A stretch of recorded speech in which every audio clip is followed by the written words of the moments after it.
नमस्कार दोस्तों, logical Hindu YouTube channel में आपका स्वागत है। ईश्वर के बनाए इस अद्भुत संसार में कितनी विविधता है, रंग, रूप, स्वरूप में। प्रत्येक चीज की अपनी महत्ता है, विज्ञान से लेकर आध्यात्म तक। और इन दोनों का क्षेत्र भी बहुत विस्तृत है, विशाल है। कहते हैं विज्ञान जहाँ समाप्त होता है वहाँ से आध्यात्म अथवा ईश्वरत्व प्रारंभ होता है। मतलब विज्ञान का विस्तार कह लीजिए आध्यात्म को। आध्यात्म अर्थात आत्मा का अध्ययन। मंत्र, तंत्र एवं यंत्र ये इसके महत्वपूर्ण अध्याय हैं जिनसे ये शुरू होता है। ये ईश्वरीय आयुध है।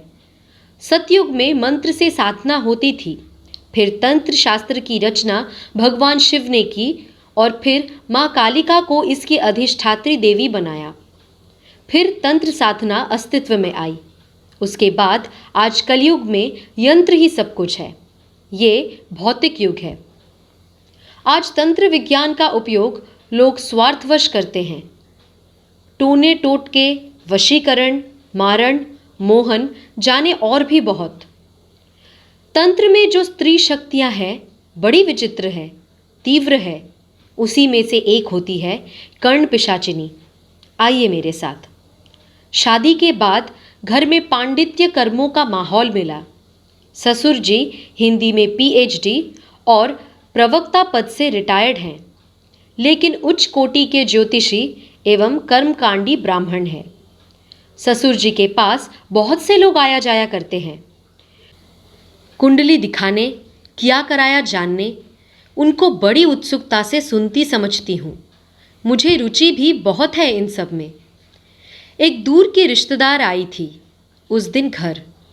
बैठक में काफ़ी देर उनसे बात होती रही। उनके साथ 16-17 साल की लड़की थी। ये उन्हीं की बेटी थी। आशा नाम था उनका और उनकी इस बेटी का चंद्रा। बिल्कुल चुपचाप बैठी थी, नीचे सर किए। उसकी शक्ल पे भी कोई भयानक भाव ही उभर रहा था, जो उसे देखकर मुझे भी कोई सकारात्मक एहसास न हुआ। मेरे दिल ने भीतर से कहा, कोई भूत का चक्कर लगता है। मैंने उसे ध्यान से देखा। न जाने कब से बाल न बने होंगे, रूखे फटे होंठ, गड्ढे में धसी आंखें, बेजान सी त्वचा और एकदम सूखा शरीर, जैसे महीनों से भोजन किया ही न हो। लेकिन आवाज़ बेहद रौबदार थी। उसकी माँ पिताजी से बात कर रही थी, उसी के बारे में। उन्होंने अभी शहर में शिफ्ट किया था। लड़की का एडमिशन बीए फर्स्ट ईयर में यही काशीपुर में करवाया था। अपना मकान खरीदा था जो 3 मंजिल बना हुआ था। उनके अनुसार जब से वो इस घर में आए थे कुछ भी ठीक नहीं रह रहा था। ये एक अच्छा समृद्ध परिवार है और ये चंद्रा देखने में बड़ी सुंदर है।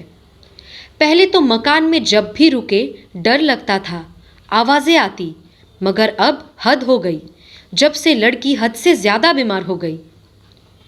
कुंडली वगैरह उन्होंने पिताजी को दिखाई, लेकिन यहाँ कुंडली ये बताने के अलावा क्या बताती कि कोई प्रेत बाधा का योग है उस घर में। वो तो उनकी हालत देखकर ही लग रहा था। पिताजी ने पूछा, मकान किससे खरीदा? तो पता चला मकान एक तांत्रिक प्रकार के पंडित का ही था, लेकिन उसने मकान बिकने से 2 साल पहले पंखे से लटककर जान दे दी थी। बेचा उसके रिश्तेदार ने था। उसके परिवार में कोई और नहीं था। तभी पिताजी को कुछ आभास सा हुआ कि इस बात पर लड़की ने अपनी माँ को कुछ घूरती आंखों से देखा। ओहो, तो ये माजरा था। पिताजी ने उनसे कहा कि बुरा न माने, लेकिन यदि मेरी बात पर भरोसा करे तो किसी प्रेत उतारने वाले से मिले। आपकी बेटी के साथ कोई बुरा साया है। खुद वो लोग बहुत दुखी थे, इसलिए इस बात को मानना चाहते थे। जब वो लोग जाने वाले थे तभी वो लड़की धीरे से गुर्राई आवाज़ में पिताजी को देखकर बोली, मैंने तुम्हें देखा है पहले भी, जबकि वो उससे पहले कभी आए ही नहीं थे। कहाँ? वही काशीपुर में। लेकिन कब? आपको ध्यान होगा पंडित धर्मेंद्र शास्त्री की मृत्यु पर आप गए थे। हाँ, लेकिन वो तो जब ही 6-7 माह पुरानी बात है। लेकिन आप लोग उनको जानते थे?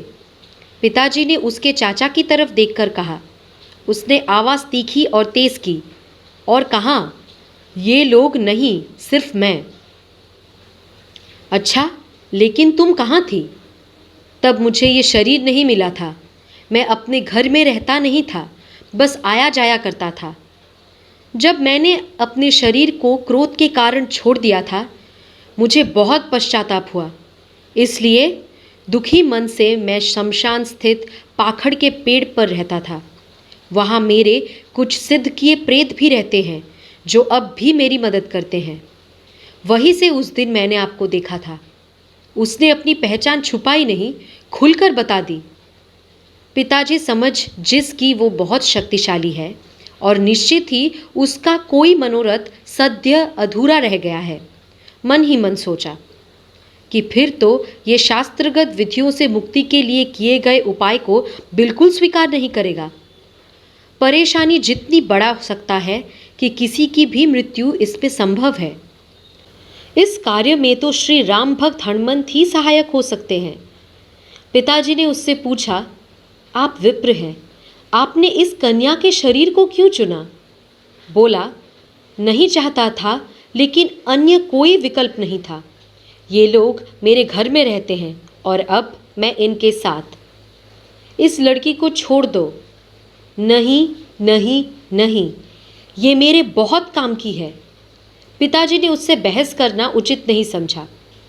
उन लोगों से कहा कि एक बार मेरे बताए मंदिर पर चले जाओ, वहाँ एक पुजारी जी मिलेंगे, वो इस बारे में ज़रूर सहायता करेंगे। और केवल मंगलवार को ही जाना, अन्यथा न मिलेंगे, क्योंकि वृद्ध आदिक है तो केवल मंगल को ही पूजा पर बैठते हैं। उनको बोला मिलकर जो भी बताए, फिर आकर संपर्क करना। वो लोग चले गए। अगले मंगलवार को वो फ़ोन कर बोले कि जो पुजारी जी आपने बताए थे उनसे संपर्क किया, लेकिन अस्वस्थ होने के कारण वे इस समय पास के शहर में ही हैं। पिताजी ने कहा, फिर चलते हैं। वो गाड़ी लेकर घर लेने आ गए। पुजारी अनिरुद्धानंद जी के पास पहुँचे। बैठकर पुजारी जी से पूरी बात बताई। पुजारी ने कहा कि बेटी को लेकर किसी अन्य स्थान पर आओ, उस घर में नहीं, वहाँ उसको ज़्यादा खतरा है। निश्चय हुआ कि वो हमारे घर आएंगे। सब पिताजी ने आकर बताया। उन पुजारी जी ने पिताजी से हवन के लिए एक बोरी लाल मिर्च की व्यवस्था करने को कहा। नियत दिन पर उनका इंतज़ार शुरू हुआ। वे सवेरे आने वाले थे, लेकिन वहाँ उनके घर तो कुछ और ही हो रहा था।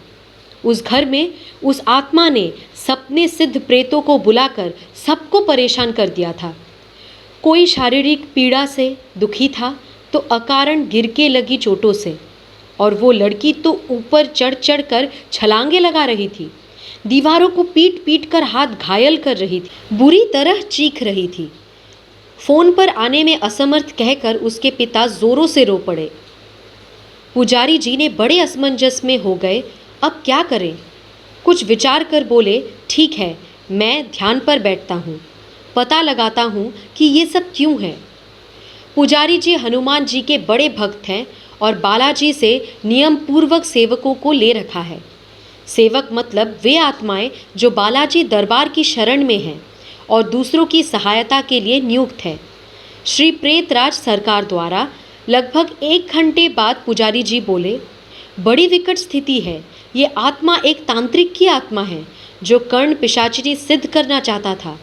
आधी पूजा हो चुकी थी, लेकिन अंतिम चरण से पहले ही इसने आत्महत्या कर ली और दूसरी मंजिल पे बने कमरे में वो कमरा इस लड़की ने लिया, अपना सामान रखा।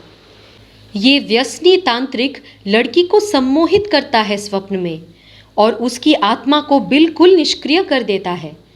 चूंकि इससे कर्ण पिशाचिनी सिद्ध न हुई, इसलिए ये उस लड़की की आत्मा को उस जैसा बनाना चाहता है, शरीर से अलग कर शक्तियाँ देकर। मुझे तो सेवक ने यहाँ तक कहा कि लड़की जब सोती है तब वो उससे अपनी वासना भी तृप्त करता है, उसे स्वप्न देखने जैसा आभास होता होगा। चंद्रा की आत्मा उसके वशीभूत होकर दासी की तरह काम करती है। लेकिन आंख खुलने पर कुछ याद नहीं। उसके इस कार्य से इसका शरीर बिल्कुल दूषित हो चुका है। थोड़े समय के लिए भी यदि वो उससे अलग हो तो कुछ किया जाए, ऐसे तो उसकी मृत्यु ही होगी। इसके बाद ये भयानक पिशाचिनी बनेगी। पिताजी बड़े चिंतित हो गए। कैसी व्याधा लगी ये। उन्होंने कहा, हम इसे बालाजी दरबार ले चलते हैं कैसे भी। कर्ण पिशाचिनी एक तरह की सिद्ध की हुई तांत्रिक शक्ति का ऐसा रूप है जो साधक के कान में आकर बैठती है। उस समय जो भी प्रश्न किया जाता है उसका सटीक उत्तर दिया जाता साधक द्वारा। लेकिन इसको सिद्ध करने से पहले बहुत कड़े नियम की साधना करनी पड़ती है। ये भूतकाल का कुछ भी बता सकती है और इसे सिद्ध करने में आए व्यवधान ने ही इसकी बुद्धि खराब कर दी और ये आत्महत्या कर बैठा। हुआ ये कि इसने शक्ति का आवाहन किया, साधना की, लेकिन ब्रह्मचर्य का पालन ये न कर पाया। इसने अपने घर में रहने वाली नीच जाति की विधवा स्त्री के साथ संभोग कर लिया, जिससे इसका व्रत भंग हो गया। ये शक्तियाँ परीक्षा भी बहुत लेती हैं और जब ये कुकर्म कर बैठा तो इसने कर्ण पिशाचिनी का आवाहन किया, जिस पे उसने इसे शापित कर दुत्कार दिया और ये क्रोध में पागल हो गया। जो उसी शक्ति की ऐसी दंडित करने की प्रेरणा थी, ये मर गया और अब ये इतनी दुष्टता दे रहा था। पुजारी जी पिताजी को लेकर उनके घर गए। वहाँ उन्होंने देखा कि लड़की दीवार पर चिपकी पड़ी है। उन्होंने आवाज़ लगाई, चंद्रा, चंद्रा। उसने हंसकर जवाब दिया, कहो पुजारी, क्यों आए? सब तो जान लिया। तुम्हें हनुमंत की शरण लेनी चाहिए। लेता, ज़रूर लेता, लेकिन अब नहीं। मुझे उस शाप देने वाली कर्ण पिशाचिनी से ज़्यादा शक्तिशाली शक्ति बनानी है। बिना देह के क्या करोगे उसका? उपभोग ही करूँगा। दिन रात उसको अपनी शरण में लेकर जिस कार्य के लिए उसने मुझे दंडित किया, उसका बदला लूँगा। ठीक है, पहले शांत हो जाओ। सेवकों द्वारा उसे घेर लिया गया। वो कबज गिड़गिड़ाता, कभी चीखता, रोता, हाथ पांव पीटता और छलांग तो छत तक लगाता। लड़की का शरीर बुरी तरह निदाल कर देता, लेकिन हार कर उसे अभी के लिए भाग जाना पड़ा। पिताजी भी लगातार गायत्री मंत्र जप कर जल का छिड़काव कर रहे थे घर में। जब वो प्रेत चला गया तब उस लड़की को नहलाकर स्वच्छ कपड़े पहनाकर आसन पर बैठाया। पुजारी जी ने उससे प्रश्न किया, बेटी, क्या तुम बुरे सपने देखती थी? कब से शुरू हुए? बोली, हाँ, जब हम लोग यहाँ आए थे तब 2-3 दिन बाद से ही जब मैं सोने जाती थी ऐसा लगता नींद में मुझे कोई खींचता है, लेकिन मेरा बस नहीं चलता। अगर बीच में कोई आवाज़ लगा देता तो तंद्रा टूट जाती।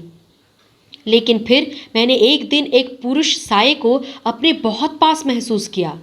वो मुझे बुरी तरह जकड़ रहा था।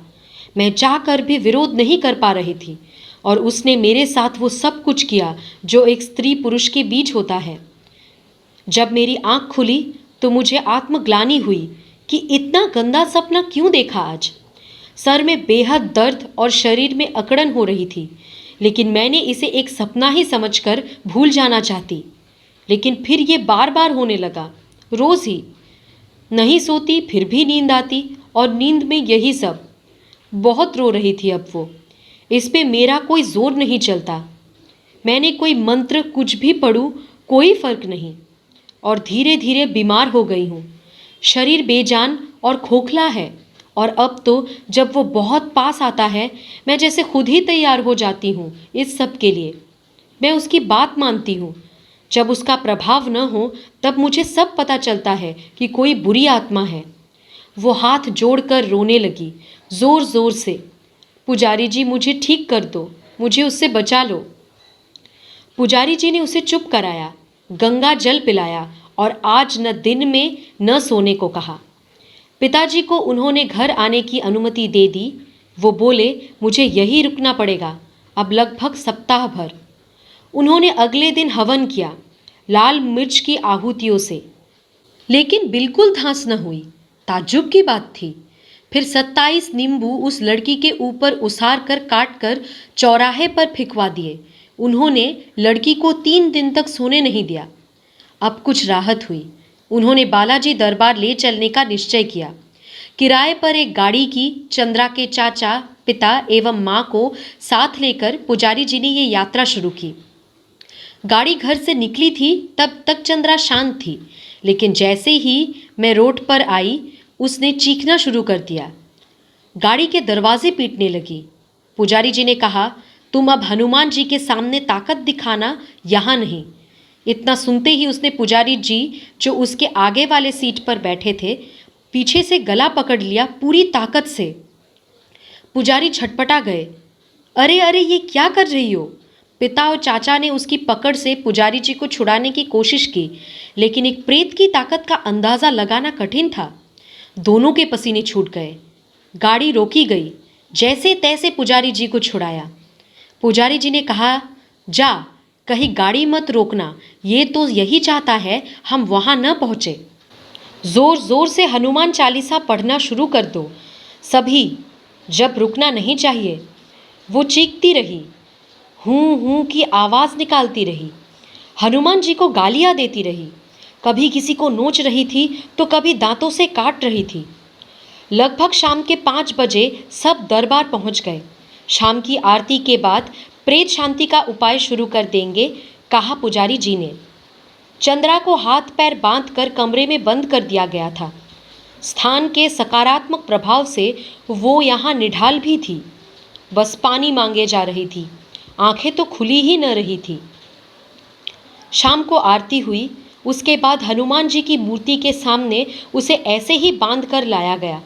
वो पूरी ताकत जो शायद उसके शरीर की नहीं थी, छूटने के लिए लगाए जा रही थी। लेकिन मंदिर में मौजूद अन्य लोग भी मदद कर रहे थे। उससे फिर कहा गया, इसे छोड़ दो, यही रहो बाबा की सेवा में। कोई जवाब नहीं। छोड़ दो मुझे। नहीं, अब तुम यहाँ से कहीं नहीं जाओगे। दरबार में तब तक बंधे पड़े रहोगे जब तक तुम शांत शुद्ध नहीं हो जाते। वो चीखते चीखते पछाड़ खाकर गिर गई, बेहोश हो गई। फिर बाबा का भोग लगवाया, प्रसाद बांटा गया। उसके सर पे नींबू काट कर फेंका, मुदगर से वार किया पीठ पर, और फिर वापस धर्मशाला के कमरे में ले आए। वो अब शांत थी, बहुत शांत। प्रसाद की पूरी लड्डू पेट भर कर खाए। अगले दिन वो लोग वापस काशीपुर गए। मकान भी कीलित कर दिया कि फिर कभी किसी प्रेत का साया वहाँ न पड़े। चंद्रा धीरे धीरे ठीक होने लगी। पुजारी जी ने उसे विशेष कवच पहनाया। एक कन्या का नया जीवन हुआ है। चंद्रा के मन पर उसका बेहद बुरा असर पड़ा था। उससे उबरने में वक्त लगेगा। कोई उसको अकेला मत छोड़ना, नित्य घर को शुद्ध रखना, ऐसा समझकर पुजारी जी ने विदा ली। मैं आशा करती हूँ कि ये वीडियो आपको पसंद आई होगी।